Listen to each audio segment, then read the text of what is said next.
जो एग्जाम्स होंगे वो तो आपको पता है कि ऑब्जेक्टिव टाइप्स के एग्जाम हो गए। इसमें दो एग्जाम होगा, एक पीटी जिसको प्री कहेंगे, एक मेंस कहेंगे। प्री एग्जाम जो होगा वो 100 क्वेश्चन पूछे जाएंगे, 200 नंबर के रहेंगे, यानी एक क्वेश्चन 2 नंबर के रहेंगे। इसमें जीके जीएस रहेगा और करंट अफेयर रहेगा। करंट अफेयर अच्छा खासा क्वेश्चन पूछता है, इस बार भी देखे आएंगे 20-25 क्वेश्चन करंट से रहता है। आप प्ले लिस्ट में जाके भी देख सकते हैं करंट वगैरह क्या। तो यहाँ करंट होगा, इसमें आपको जो क्वालिफाई करना रहेगा, इसमें आपको कोई नंबर नहीं जोड़ा जाएगा। आप इसमें 200 में 200 भी पास हो गए और किसी ने केवल कट ऑफ पास किया तो दोनों की वैल्यू बराबर है, ये केवल क्वालिफाइंग है। इसी का कट ऑफ जो देखा जाएगा कितना रहता है। लेकिन जो टोटल वैकेंसी है, यानी लगभग यहाँ 2500 टोटल वैकेंसी है, तो 2500 वैकेंसी का ये 20 गुना यहाँ पे लिया जाता है। ये आयोग ने स्पष्ट कर दिया है कि भैया हम 20 गुना ज्यादा लेंगे, तो यहाँ पास होने की संभावना ज्यादा रहती है। यहाँ जो लोग आए वो कितना नंबर पाए थे वो मायने नहीं रखता है। अब मेंस का एग्जाम होता है, मेंस एग्जाम में भी आपको 2 पेपर दिए जाएंगे, पेपर फर्स्ट और पेपर सेकंड।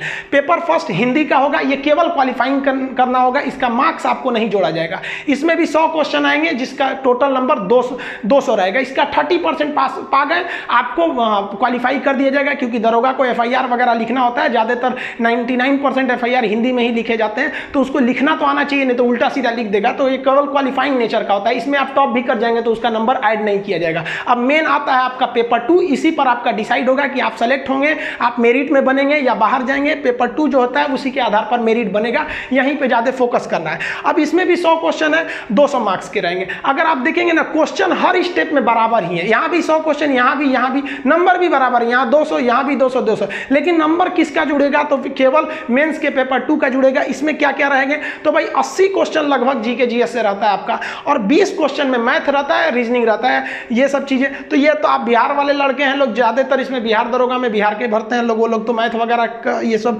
नॉर्मली क्वेश्चन रहते हैं, कुछ खास लेवल के, बहुत ज्यादा हाई लेवल के नहीं रहते हैं ये सब। अगर आप देखेंगे तो बिहार दरोगा का क्वेश्चन देख लीजिएगा, बिहार दरोगा के क्वेश्चन से ज्यादा टफ था बिहार सिपाही का क्वेश्चन।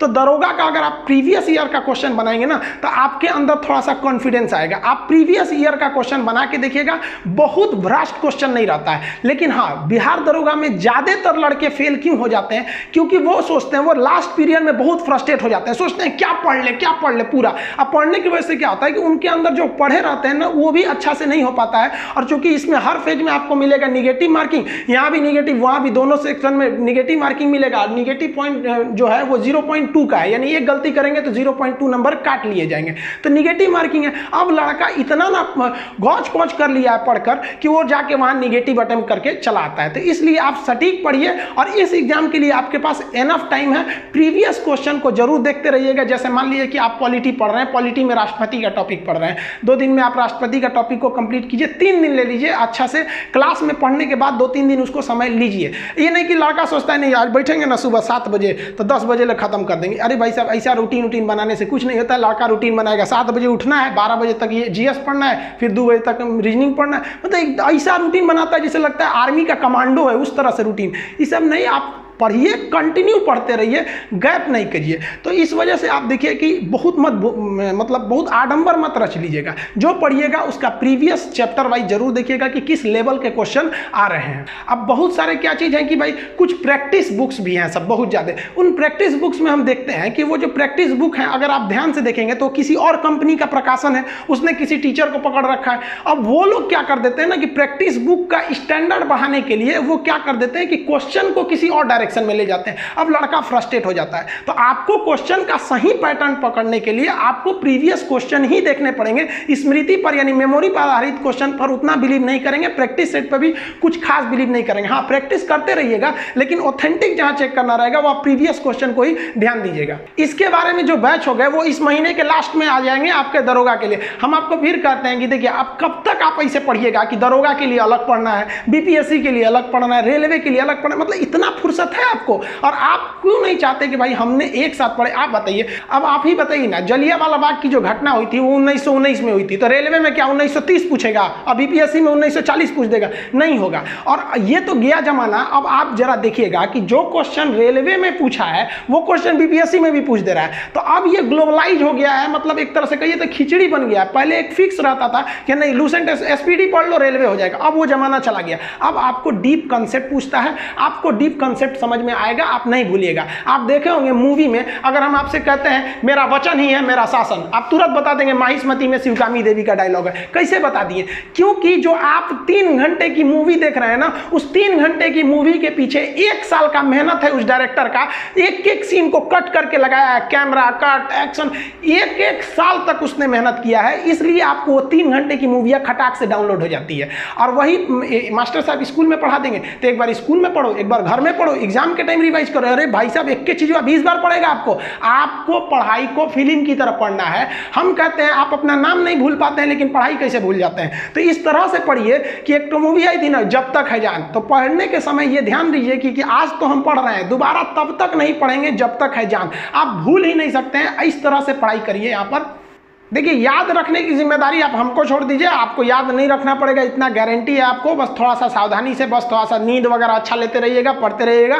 नेक्स्ट वीडियो का इंतजार रखिएगा कि किस दिन हम आके सूचना देते हैं। आप उस जो हाइट रखा गया है वो लड़कों के लिए 1.65 है, लेकिन जो कैटेगरी वाली जाती है, जो SC ST रिजर्वेशन कैटेगरी के हैं, उनके लिए 1.60 हाइट क्यों रखा गया है।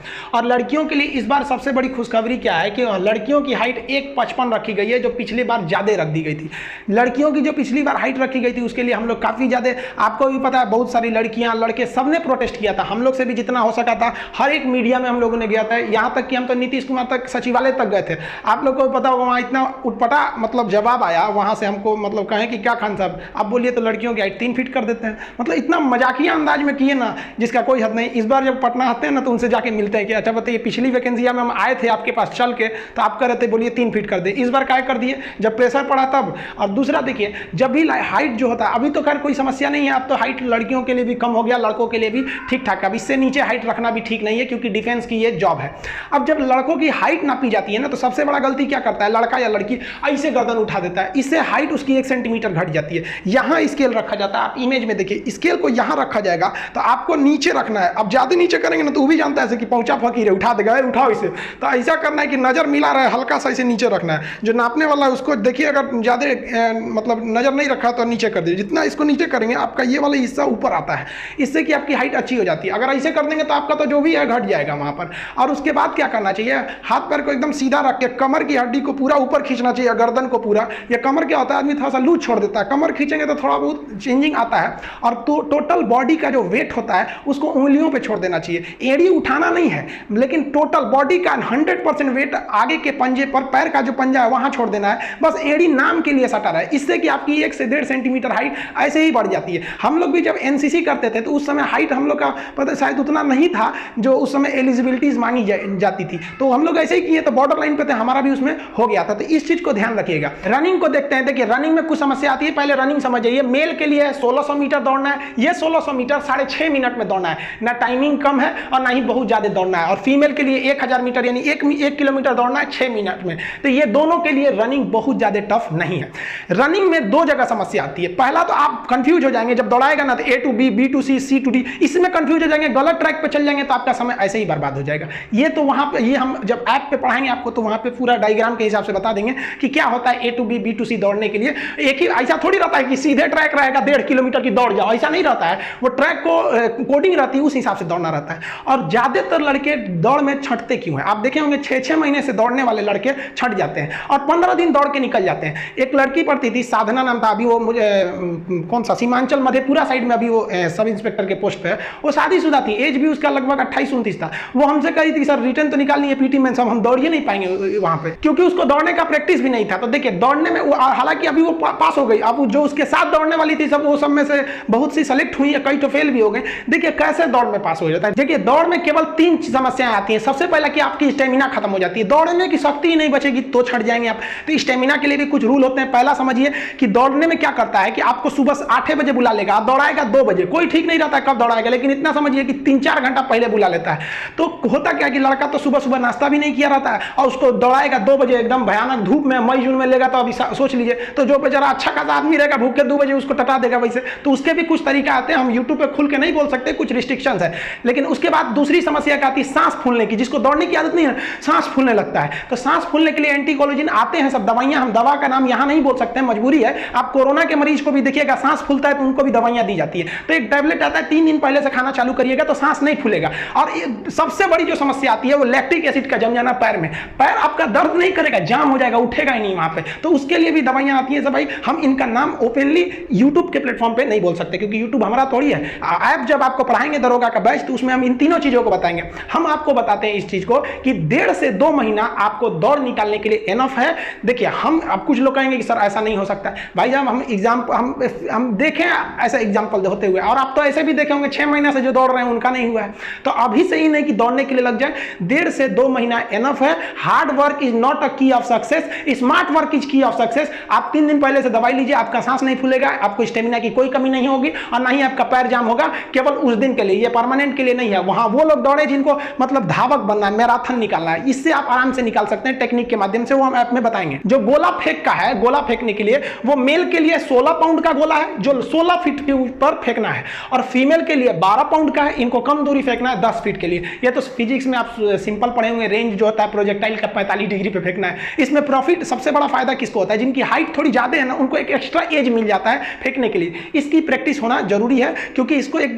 थोड़ा सा पहले से प्रैक्टिस कर लीजिएगा 1 महीना पहले से, ताकि आपको आइडिया लग जाए। वरना क्या होता है ना शुरू में कि आप गोला पकड़िएगा ना तो हाथ में फिट नहीं हो पाता है, सबसे बड़ी प्रॉब्लम ये। अगर आपको कोई ईंटा दे दे जो हाथ में अच्छे से पकड़ा जाए तो बड़ी दूर फेंक दीजिएगा, अच्छा से पकड़ाएगा ही नहीं ना तो दूर नहीं फेंक पाइएगा। तो इसमें सबसे बड़ी समस्या आती है हाथ में अइबे नहीं करता है, तो 1 महीने से थोड़ा सा प्रैक्टिस करेंगे ना तो ये हाथ में आने लगेगा। बाकी इसमें बहुत ज्यादा टेक्निक की जरूरत नहीं पड़ती है, थोड़ा सा हाथ बस प्रैक्टिस हो जाना चाहिए। लॉन्ग जंप जो रखा गया है मेल के लिए 12 फीट है और फीमेल के लिए है 9 फीट है। लॉन्ग जंप ज्यादा नहीं है और ये ज्यादा टफ नहीं होता है, ये तेजी से दौड़िए। इसमें 2-3 चीज का बस ध्यान रखना चाहिए। लड़कों का लॉन्ग जंप खराब क्यों होता है, वो जो फाउल पॉइंट होता है ना जहां से उन्हें जंप करना है, उनके माइंड में वो भरा रहता है। अब कभी कभी क्या होता है वो फाउल पॉइंट को क्रॉस कर जाते हैं तो यहीं से छट गए, और नहीं तो क्या होता है कि जहां से जंप करना है उसके 1.5 फीट पहले ही कूद जाते हैं। तो इधर वाला थोड़ी ना काउंट होता है, काउंट तो इस पे होता है कि आप कितना जंप किए हैं। तो इसमें ना केवल जो जहां से जंप करना है वो एरिया आपकी मार्किंग अच्छी होनी चाहिए कि जंप लाइन है यहां से, इससे हो जाता है। ये उतना टफ नहीं होता है, लेकिन हाँ हाई जंप में थोड़ा प्रॉब्लम आता है। हाई जंप जो है वो मेल के लिए है 4 फीट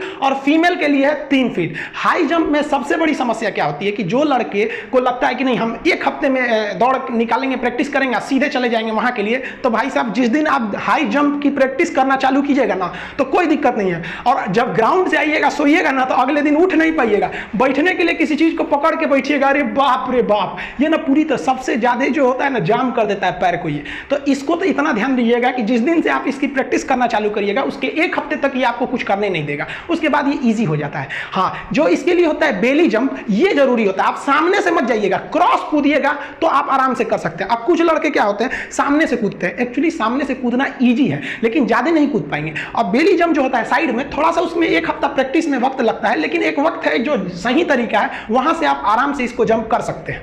जो एज की बात है, एज तो हम शायद उस वीडियो में बता दिए थे, लेकिन हाँ 1 जनवरी 2020 को एज जो आपका मिनिमम हो जाना चाहिए वो हो जाना चाहिए 20 साल, और मैक्सिमम के लिए क्या है कि जनरल के लिए 37 साल है, महिलाओं के लिए 40, रिजर्वेशन वालों के लिए 42। तो उधर वाले बहुत कम लड़के रहते हैं, वो लोग देख लेंगे कि आप किस कैटेगरी में आते हैं। 37 से 42 तक है, ऑन एन एवरेज 20 से 40 तक के लिए इसका एज है, तो पता है। बाकी जो राजस्थान, उधर पूर्वोत्तर, बंगाल, उड़ीसा, हरियाणा, ये सब के जो एरिया के लड़के हैं, मध्य प्रदेश, वो लोग भी भाई कमेंट करते हैं, बताते हैं भाई कि हमारे लिए भी है। भाई देखिए पढ़ाई सबके लिए है, थोड़ा सा क्या है कि जो रीजनल चीजें हैं ना वो आपके एग्जाम में ज्यादा पूछ देता है। अब जैसे मॉडर्न हिस्ट्री है तो आपको थोड़ी ना अभी गांधी जी के बारे में मध्य प्रदेश और राजस्थान, हरियाणा, उड़ीसा वाले को अलग पढ़ना है, लेकिन जो रीजनल क्वेश्चन होते हैं ना, जैसे बिहार के बारे में है तो थोड़ा 10-15% बिहार से रिलेटेड ज्यादा कर देगा। अब वहीं अगर आप चले जाइएगा राजस्थान में तो वहां सिंधु सभ्यता के बहुत सारे मिले हैं, तो उधर उससे खखोर के पूछ देगा वहां पर। तो जो राज्य होते हैं ना उनका 10 से 15% क्वेश्चन रीजनल होता है, बाकी जो ऊपर का चीजें होती हैं, ऐसा थोड़ी है कि बिहार के लिए संविधान अलग है, हरियाणा के लिए संविधान अलग है, बाकी सारे लोगों के लिए। एक्चुअली क्या है कि अभी ये वैकेंसी आई है इसलिए हम आपको इसका इंफॉर्मेशन दे दिए। मिलेंगे अगले वीडियो में, तब तक के लिए जय हिंद।